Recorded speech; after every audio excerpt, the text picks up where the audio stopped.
ఆదికాండము 46వ అధ్యాయము. అప్పుడు ఇశ్రాయేలు తనకు కలిగినదంతయు తీసుకొని ప్రయాణమై బెయేర్షెబాకు వచ్చి తన తండ్రి అయిన ఇస్సాకు దేవునికి బలులనర్పించెను. అప్పుడు రాత్రి దర్శనములయందు దేవుడు యాకోబు యాకోబు అని ఇశ్రాయేలును పిలిచెను. అందుకతడు చిత్తము ప్రభువా అనెను. ఆయన నేనే దేవుడను, నీ తండ్రి దేవుడను. ఐగుప్తునకు వెళ్ళుటకు భయపడకుము, అక్కడ నిన్ను గొప్ప జనముగా చేసెదను. నేను ఐగుప్తునకు నీతో కూడా వచ్చేదను. అంతేకాదు, నేను నిశ్చయముగా నిన్ను తిరిగి తీసుకుని వచ్చేదను. యోసేపు నీ కన్నుల మీద తన చెయ్యి ఉంచునని సెలవీయగా యాకోబు లేచి బెయేర్షెబా నుండి వెళ్ళెను.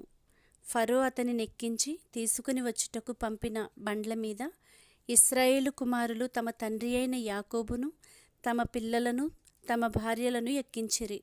వారు అనగా యాకోబును అతని యావత్తు సంతానమును, తమ పశువులను, తాము కనానులో సంపాదించిన సంపద యావత్తును తీసుకొని ఐగుప్తునకు వచ్చిరి.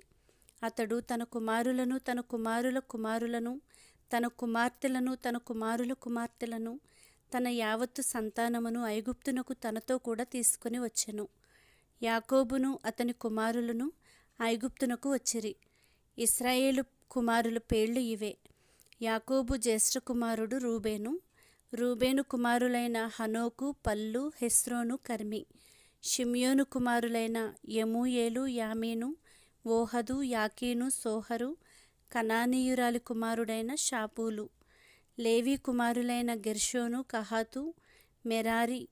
యూదా కుమారులైన ఏరు, ఓనాను, షేలా, పెరెసు, జెరహు. ఆ ఏరును ఓనానును కనాను దేశములో చనిపోయిరి. పెరెసు కుమారులైన హెస్రోను, హామూలు. ఇస్సాకారు కుమారులైన తోలా, పువ్వా, యోబు, షిమ్రోను. జెబూలూను కుమారులైన సెరెదు, ఏలెను, యహలేలు. వీరు లేయా కుమారులు. ఆమె పద్దనరాములో యాకోబు వారిని అతని కుమార్తె అయిన దీనాను కనెను. అతని కుమారులను అతని కుమార్తెలను అందరును 33. గాదు కుమారులైన సిప్యోను, huggy, Shuni, Ezbon, Eri, Arodi, Areli. Asher కుమారులైన ఇమ్నా, ఇష్వా, ఇష్వి, బెరీయా. వారి సహోదరి అయిన షెరహు. ఆ బెరీయా కుమారులైన హెబెరు, మల్కీయేలు. లాబాను తన కుమార్తె అయిన లేయాకిచ్చిన జిల్ఫా కుమారులు వీరే.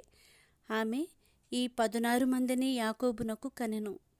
యాకోబు భార్య అయిన రాహేలు కుమారులైన యోసేపు, బెన్యామీను. యోసేపునకు మనష్షే, ఎఫ్రాయిమీలు పుట్టిరి. వారిని ఐగుప్తు దేశమందు ఓనుకు యాజకుడగు పోతీఫెర కుమార్తె అయిన ఆసెనతు అతన్ని కనెను. బెన్యామీను కుమారులైన బెల, బేకెరు, అష్బేలు, గెరా, నయమాను, యెహీరోషు, ముప్పీము, హుప్పీము, ఆర్డు. యాకోబునకు రాహేలు కనిన కుమారులగు వీరందరూ 14. దాను కుమారుడైన హుషీము. నఫ్తాలి కుమారులైన యహనేలు, గూని, ఏసెరు, షిల్లేము. లాబాను తన కుమార్తె అయిన రాహేలునకు ఇచ్చిన బిల్హా కుమారులు వీరే. ఆమె వారిని యాకోబునకు కనెను. వారందరూ 7.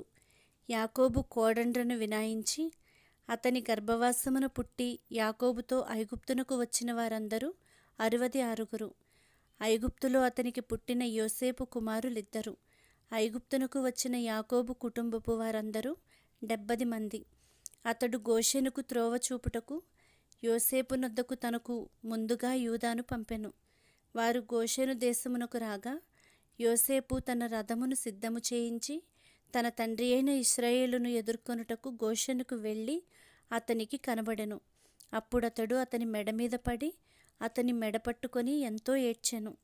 అప్పుడు ఇశ్రాయేలు యోసేపుతో, నీవింకా బ్రతికి ఉన్నావు, నీ ముఖము చూచితిని గనుక నేనికను చనిపోవుదునని చెప్పెను.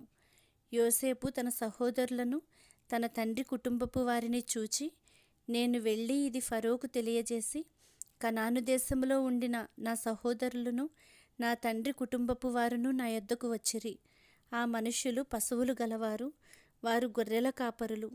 వారు తమ గొర్రెలను, పశువులను తమకు కలిగినదంతయు తీసుకొని వచ్చిరని అతనితో చెప్పెదను.